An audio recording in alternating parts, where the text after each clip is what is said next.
ఓం మహాగణాధిపతయే నమః. ఓం గురుభ్యో నమః. ఓం శ్రీమాత్రే నమః. మనకి నూతన సంవత్సరం ఉగాది ఫలితాలు కనుక చూసుకున్నట్లయితే మనం ఉగాది అనగానే పంచాంగం తీసుకొని చూసుకుంటాం. పంచాంగంలో ఆదాయము, వ్యయము, రాజ్యపూజ్యం, అవమానం ఎలా ఉందని దాన్ని బట్టి ఈసారి ఇలా ఉందా అని తెలుసుకుంటాం. అయితే మనకు ఒకవేళ బాగా తక్కువగా ఉంది ఆదాయము అన్నప్పుడు అయ్యో ఎలాగని బాధపడతాం. కానీ ఎక్కడా కూడా అవి కేవలం బేసిక్ వరకే, మనం దాన్ని ఇంప్రూవ్ కూడా చేసుకోవచ్చు.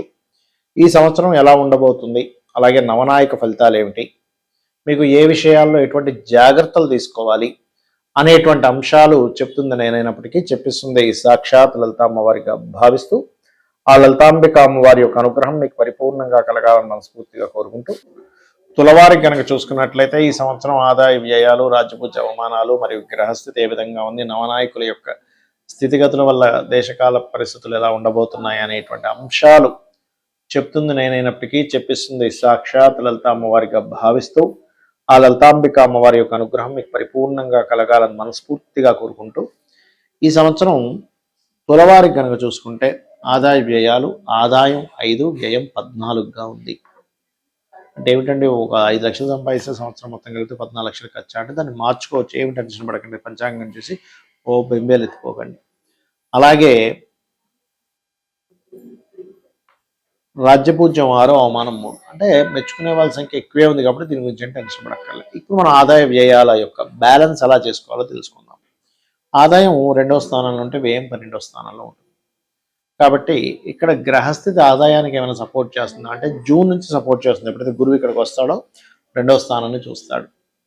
ఇక వ్యయాధిపతి వ్యయస్థానం మీద శని యొక్క దృష్టి ఉంది కాబట్టి ఇక్కడ ఏంటంటే నువ్వులు, పెసలు దానంగా ఇవ్వడం ద్వారా మీ వ్యయాన్ని తగ్గించుకోవచ్చు. గోవులకి కాస్త బెల్లము మరియు గోంగూర తినిపించడం ద్వారా కూడా మీ యొక్క వ్యయాన్ని ఖచ్చితంగా తగ్గించుకోవచ్చు. అందులో ఎటువంటి సందేహము లేదు, గుర్తుపెట్టుకోండి. అలాగే ఇక్కడ విష్ణు ఆలయాలకు వెళ్ళి సేవ చేయడం ద్వారా కూడా తగ్గుతుంది. ఓం స్కందాయ నమః అనే మంత్ర సాధన వల్ల, నామ సాధన వల్ల కూడా మీకు ఆదాయం పెరిగి తీరుతుంది ఆ యొక్క స్కందుడి యొక్క అనుగ్రహం వలన. మరి మీరు రెగ్యులర్గా చేసుకోవాల్సిన ఉపాసన ఏమిటి అంటే పంచమంలో రాహు ఉన్నాడు కాబట్టి చండీ లేదా దుర్గాదేవి యొక్క ఆరాధన మీకు రెగ్యులర్గా పనిచేస్తుంది ఈ సంవత్సరం. అందులో నవంబర్ వరకు ఖచ్చితంగా మీరు దుర్గా ఆరాధన అనేది మంచి ఫలితాలు ఇస్తుంది.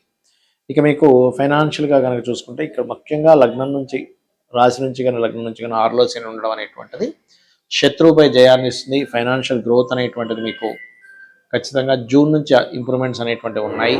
జూన్ లోపల కొత్త అగ్రిమెంట్స్, అదేవిధంగా కొంతమంది పుణ్యక్షేత్రాల్లో కొంతమంది పరిచయాలు అవ్వడం కూడా జరగనుంది.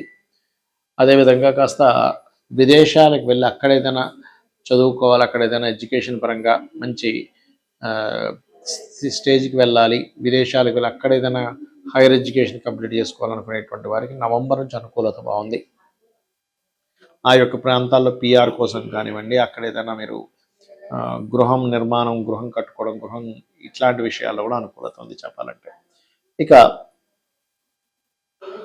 ఈ పంచమ స్థానంలో రాహు ఉన్నందుకు నవంబర్ వరకు సంతానం విషయంలో, సంతానం కోసం ప్లాన్ చేసుకునే విషయంలో చాలా జాగ్రత్తగా ఉండాలి. కాకపోతే ఇక్కడ మీకు ఎప్పుడైతే పంచమంలో రాహు ఉన్నాడో ఇది ఇచ్చేటువంటి రిజల్ట్ ఏమిటి అని చెప్పి చూసుకున్నట్లయితే ఒకటి గుర్తుపెట్టుకోండి, ఇది పర్టికులర్గా మీకు రాహు ఎప్పుడైతే పంచమంలో ఉంటాడో రాజకీయ నాయకులకి చాలా మంచిది. రాజకీయ నాయకులకి, రీసెర్చెస్ చేసేటువంటి వారికి, ఉపాసనలు ముఖ్యంగా శక్తి దేవత ఉపాసనలు చేసేటువంటి వారికి, అమ్మవారి ఉపాసన చేసేవారికి చాలా మంచిది చెప్పాలంటే. 6లో శని ఉండడం కూడా చాలా మంచిదే. కాకపోతే వివాహ సంబంధించినటువంటి విషయంలో ముఖ్యంగా మీకు జూన్ మాసం నుంచి అనుకూలత అనేటువంటిది చూపిస్తుంది. ఎందుకంటే ఈ 7వ స్థానం నుంచి కేంద్రంలో గురువు ఉన్నప్పుడు ఇస్తాడు అది ప్రధానంగా. మరియు కాస్త అంటే మ్యాజికల్గా ఒక్కోసారి చూడండి అనుకోకుండా సడన్గా లాభాలు కూడా ఇస్తాడు లాభంలో కేతు ఉన్నది. కాకపోతే మీకు ఓం ఇంద్రగోప పరిక్షిప్త స్మరతో నాభజంగికాయ నమః అనే మంత్రం కనుక చేసుకుంటే వ్యాపార రంగాల్లో ఉండేటువంటి వారికి బాగుంటుంది. మరియు గణపతి యొక్క ఆరాధన, దుర్గాదేవి యొక్క ఆరాధన ఎక్కువగా చేయండి. ఈ సంవత్సరం అంతా కూడా అన్ని విధాలా మీకు బాగుంటుంది. ఈ సంవత్సరం నవనాయకులు ఎవరు, దీనివల్ల దేశకాల పరిస్థితులు ఎటువంటి ఉంటాయి అనేటువంటిది పంచాంగంలో ఉంటుంది. అయితే కొన్ని శుభగ్రహాలు రాగానే అద్భుతం అనుకోవడానికి లేదు. ఎందుకంటే శుభగ్రహాల యొక్క రాసుల్లో ఉండే గ్రహాలను బట్టి మనం చూసుకోవాలి. ఇక నవనాయక నిర్ణయాలు కనుక చూసుకుంటే ఈసారి రాజు గురువు అయ్యాడు. గురువు రాజు అయినందుకు అందరూ ఏమనుకుంటాం, అబ్బాయి ఇంకేంటి అసలు అద్భుతం, ఆధ్యాత్మికంగా అసలు ఎక్కడికో వెళ్ళబోతుంది ప్రపంచం, ధర్మబద్ధమైన దీంట్లోకి వెళ్ళబోతుంది అనుకుంటున్నా. కానీ అది పూర్తిగా తప్పు. ఎందుకు? గురువు చూడ్డానికి ఉచ్చస్థానంలోకి వెళ్తున్నాడు, కానీ దాని వెనకాతలు ఉండే గ్రహాల స్థితిని మనం గమనించాలి. ఎప్పుడు కూడా శని ఉన్నాడు, శని యొక్క దృష్టి గురువు చూస్తున్నాడు.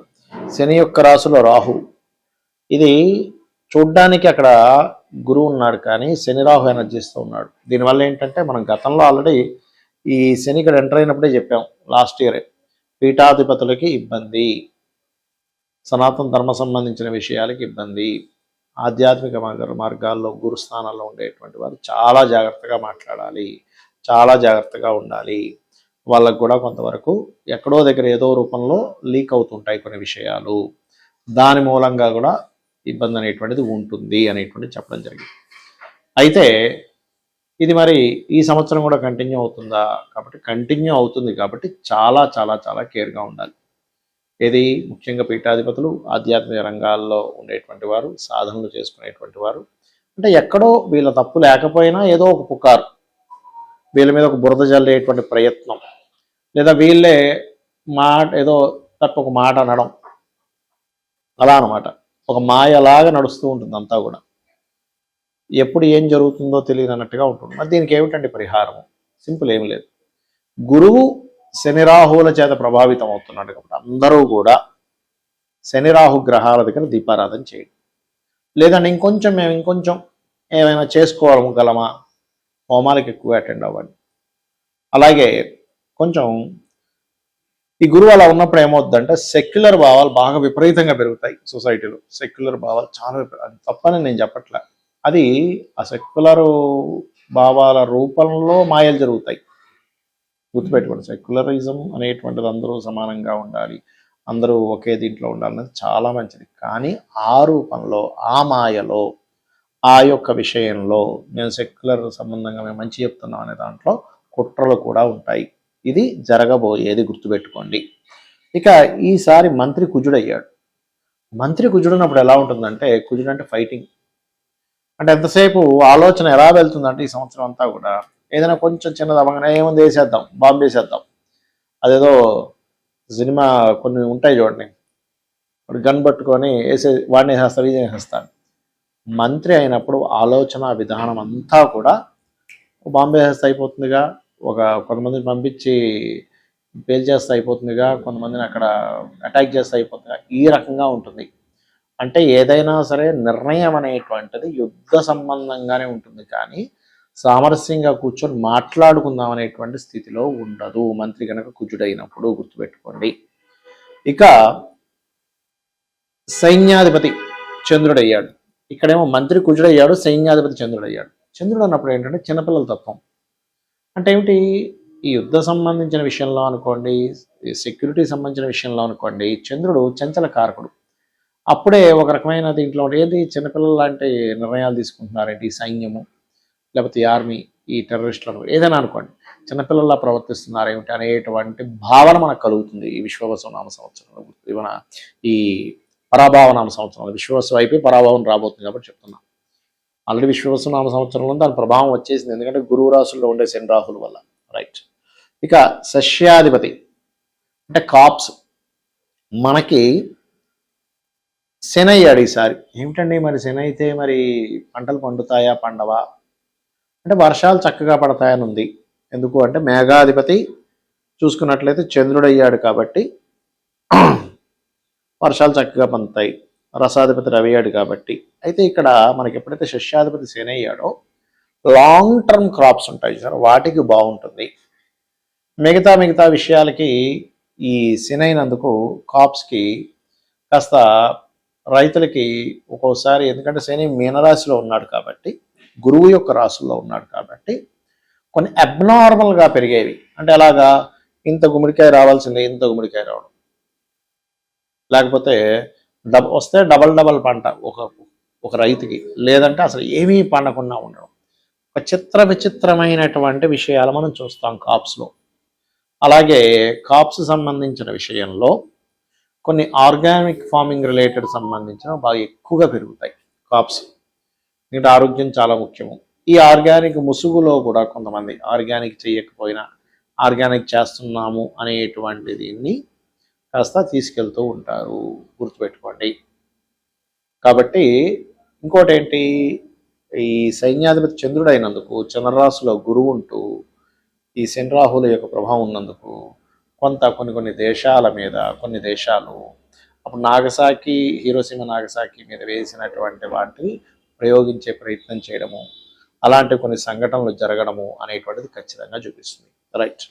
కాబట్టి ఏంటంటే ఈ రైతులు ఏదైనా సరే లాంగ్ టర్మ్గా ఉండేటువంటివి, అలాగే వీలైనంత మట్టుకు గోమూత్రము, గోవు యొక్క ఇవి ఉంటుంది పేడ, కాబట్టి గోమలము, గోమూత్రము వీటికి సంబంధించినటువంటి వాడడం వల్ల వీళ్ళు చాలా మటుకు కాపాడబడతారు రైతులు. కాబట్టి ఈ విషయంలో చాలా జాగ్రత్తగా ఉండండి.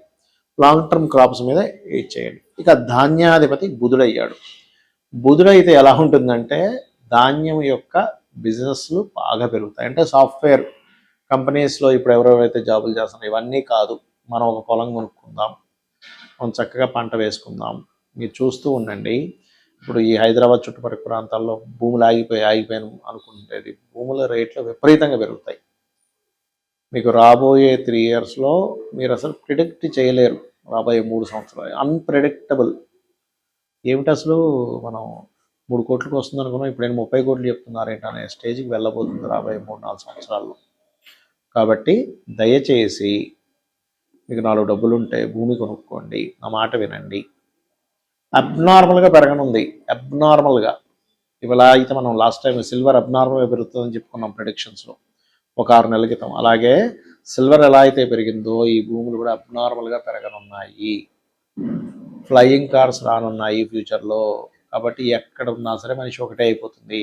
సిటీ నుంచి 100 కిలోమీటర్ల దూరంలో ఉన్నా 10 నిమిషాలు వెళ్ళిపోతాడు కారులో, సిటీలో దగ్గరలో ఉన్నా అదే టైం పడుతుంది, ఇంకా ఎక్కువ టైం పడుతూ ఉంటుంది. కాబట్టి ఈ ఫ్లయింగ్ కార్స్ ఎప్పుడైతే మనకు వస్తాయో, ఎందుకంటే ఈ రవాణా సంస్థ కారకుడు చంద్రరాశి, గురువు ఎక్కడైతే ఇప్పటికి వస్తున్నాడో ఈ శని రాహులు ఎక్కడైతే ఉందో ఫ్లయింగ్ కార్స్ సంబంధించినటువంటి మరింత ఇంప్రూవ్మెంట్స్, డ్రోన్ టెక్నాలజీ ఇంకా చక్కగా ఇంప్రూవ్ అయ్యి దాని యొక్క విషయంలో మనం అనేకమైనటువంటి ఇది చూడబోతున్నాము. అయితే ఈ ధాన్యాధిపతి బుధుడైనందుకు బిజినెస్ అంటే ఈ క్రాప్స్ కొన్ని విషయాల్లో దెబ్బతినడం వల్ల రేట్లు బాగా పెరుగుతాయి. చాలామంది ఈ బిజినెస్లోకి ఎక్కువ మంది వచ్చేస్తారు. ఏది, ఈ ఫుడ్ రిలేటెడ్ సంబంధించిన బిజినెస్లోకి ఎక్కువ వచ్చేస్తారు. ఎందుకంటే ఈ సాఫ్ట్వేర్ మనం చూస్తున్నాం, ఏఐ ప్రభావం చాలా పెరిగిపోయింది. నెక్స్ట్ ఏమిటి, ఎవర్ గ్రీన్ ఏంటి, ఏ రిప్లేస్ చేయండి ఏదైనా ఉందంటే ఫుడ్ని ఏ రిప్లేస్ చేయలేదు. ఎందుకంటే ఆకలి ఇంకేదో అదేదో ఆదిత్య 369 సినిమాలో లాగా అదేదో ఒక క్యాప్సిల్ వేసుకుంటే వాడు కడుపు నిండి పేస్ట్ వేస్తే చెప్పలేం. కానీ కాబట్టి ఈ ధాన్యాధిపతి బుధుడైనందుకు ఈ ధాన్యాల మీద రేట్లు కానివ్వండి, ధాన్య సంబంధించిన బిజినెస్లు కానివ్వండి విపరీతంగా పెరగనున్నాయి, గుర్తుపెట్టుకోండి. ఇక అలాగే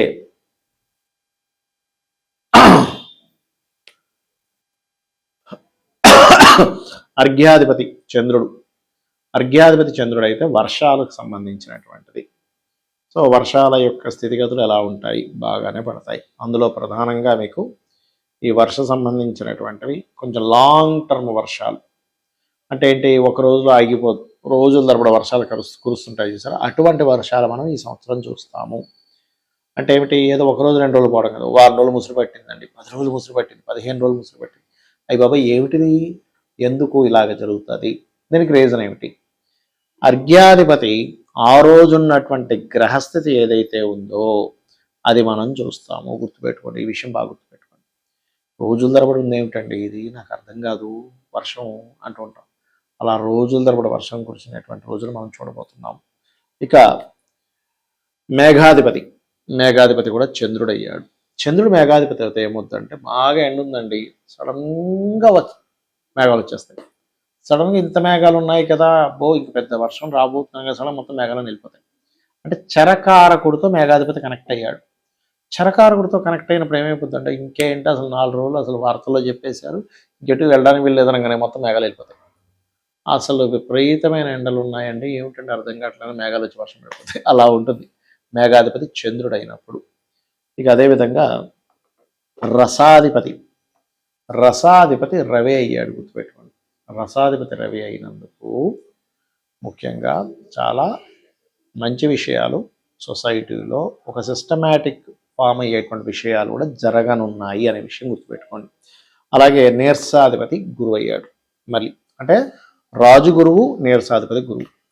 నీరసాధిపతి గురువు అయినప్పుడు ఏమవుతుందంటే సర్వసాధారణంగా జనాలకి కన్ఫ్యూజన్ ఏర్పడుతుంది ఈ ఆధ్యాత్మిక రంగం విషయంలో. అంటే ఏంటి ఒక అయ్యగారు ఏమో ఇలా అంటున్నారు, ఒక పీఠాధిపతి ఏమో అలా అంటున్నాడు, ఇంకో అతను ఇలా అంటున్నాడు, అసలు ఏమిట్రా బాబు ఇదంతా ఎందుకు తలకాయ నొప్పి, అంటే నేను ఎందుకు పాటించాను అనే ఫీలింగ్లోకి వెళ్ళిపోతుంటాడు జూపిటర్ అయినారు నీరసాధిపతి. అలాగే సెల్ లెవెల్లో వచ్చేటువంటి హెల్త్ ఇష్యూస్ రావడం, జీన్స్లో అంటే మనకి చూడండి ఒక్కోసారి సెల్ లెవెల్లో మైక్రో లెవెల్లో ఇలాంటివి ఎక్కువ అవుతూ ఉంటాయి. అలాగే మనం ఇందాక అనుకున్నాం ఈ యుద్ధం వల్ల కూడా నీరసాధిపతి గురువు అయినందుకు, రాజు గురువు అయినందుకు జన నష్టం కూడా జరగనుంది. మరి ఏం చేయాలి? దత్తాత్రేయుడికి సంబంధించినటువంటి పఠనం చేయడం, అంటే దత్త వైభవం కానీ దత్తాత్రేయుడికి సంబంధించింది కానీ దక్షిణామూర్తి స్తోత్ర పఠనం కానీ చేస్తూ ఉంటే రాజు గురువయ్యాడు, నీరసాధిపతి గురువయ్యాడు కాబట్టి మనకి ఎక్కడా కూడా అనారోగ్య సమస్యలు రాకుండా ఉంటాయి. అలాగే శని రాహు గ్రహాల దగ్గర దీపారాధన చేయడం, గణపతి ఆరాధన చేయడం ముఖ్యంగా చేస్తూ ఉండాలి. అయితే ఈ కేతువు ఎప్పుడైతే ఇక్కడికి వెళ్తున్నాడో మనకి గురువు కేతువు ఇద్దరు కలిసి ఉంటారు కాబట్టి ఇక్కడ ఒకవైపు ఈ పీఠాధిపతి గొడవలు ఎక్కువైపు ఒకవైపు అవుతుంటాయి, ఒకవైపు సాధనా మార్గంలో అద్భుతమైన దీంట్లోకి వెళ్ళే ఇది కూడా ప్రారంభం అవుతుంటుంది. ఒకవైపు అంటే సాధనలు విపరీతమైన చేసేయడం, కొంతమంది ఈ సాధనలు ఏమి లేవని, అంటే మీరు చూస్తూ ఉండండి ఈ సంవత్సరం గురువైనందుకు ఆధ్యాత్మికం అనేటువంటిది ఎన్ని పుంతలు తొక్కాలో, ఎన్ని మార్గాల్లోకి వెళ్ళిపోవాలో, ఎంత డిఫరెంట్ కల్చర్స్ రావాలో, ఎన్ని డిఫరెంట్గా చూడాలి, ఎప్పుడూ చూడనంత విధంగా మనం చూస్తాము. ఇక ఎవరికైనా ఇబ్బందులు ఉన్నాయి, జాతకం తెలియదండి, నక్షత్రం తెలియదు, రాశి తెలియదు, ఏమీ తెలియదు, కానీ అప్పులు ఉన్నాయి, ఓం అప్రనాయ నమః చేసుకోండి. లేదు ఫైనాన్షియల్ గ్రోత్ రావాలి, ఓం సంపత్కరీ సమారూఢ సింధుర వ్రజసేవితాయ నమః చేసుకోండి. అలా కాదు నాకు అనారోగ్య సమస్యలు ఉన్నాయి, ఓం సర్వవ్యాధి ప్రశమనై సర్వమృత్యు నివారిణి అగ్రగణ్య అచింత్య రూప కలికల్మష నాశిని నమః చేసుకోండి. అలా కాదండి నాకు ఉద్యోగ సంబంధించిన ఇబ్బంది ఉంది, ఓం మాణిక్య మకుటాకార జానుద్వయ విరాజితాయ నమః. వివాహం అవ్వట్లేదు, ఓం కామేశబద్ధ మాంగళ్య సూత్ర శోభిత కందరాయ నమః. వివాహం అయింది కానీ ఇబ్బందులు ఉన్నాయి, ఓం శివకామేశ్వరంకస్త శివ స్వాధీన వల్లభాయ నమః. ఈ రకంగా మనం యూట్యూబ్లో ప్రతి నామానికి అర్థము భావన చెప్పాను, చూడండి, చేసుకోండి. అమ్మవారిని నమ్ముకున్నట్లయితే అమ్మవారే మిమ్మల్ని ఒక సొంత తల్లి కన్న తల్లి ఎలా చూసుకుంటుంది, ప్రతి జీవికి కూడా అలా చూసుకుంటుంది. శ్రీమాత్రే నమః.